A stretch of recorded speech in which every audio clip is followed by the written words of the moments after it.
I always knew I wanted to serve people because that's what my parents did. That was my upbringing. I have amazing parents that have dedicated their lives to serving others. They've been missionaries in Ecuador for nearly 40 years. As we grew up there, we saw poverty all around us. We ourselves didn't have a lot of money. But my dad, in his 20s, had enough foresight to invest in real estate in California nearly 50 years ago. I didn't know at the time, but that investment helped him financially later on in life.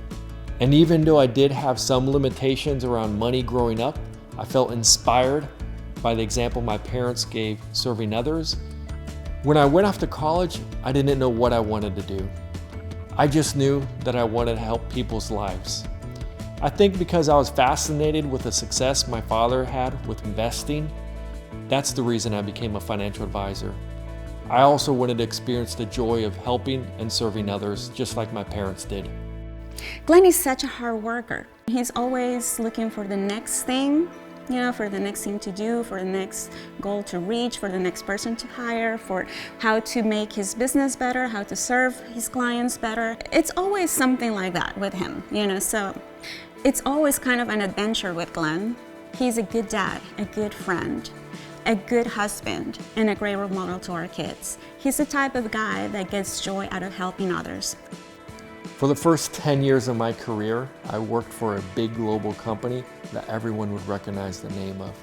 And I am extremely grateful for the experience they gave me. I learned how to build custom financial plans and portfolios.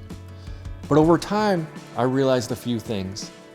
I realized despite being one of the more successful financial advisors, the company would constantly make changes that I didn't believe were in a client's best interest. And they would never ask me or my colleagues for our input on these changes.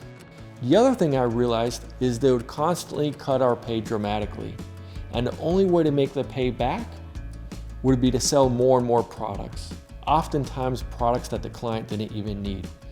Our compensation was being influenced more by what was best for the company, not what was best for the client. As I recognized the pattern we were in, I realized it was time to leave the company and start my own business.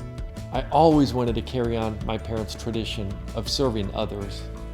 That's the real reason why I became a financial advisor.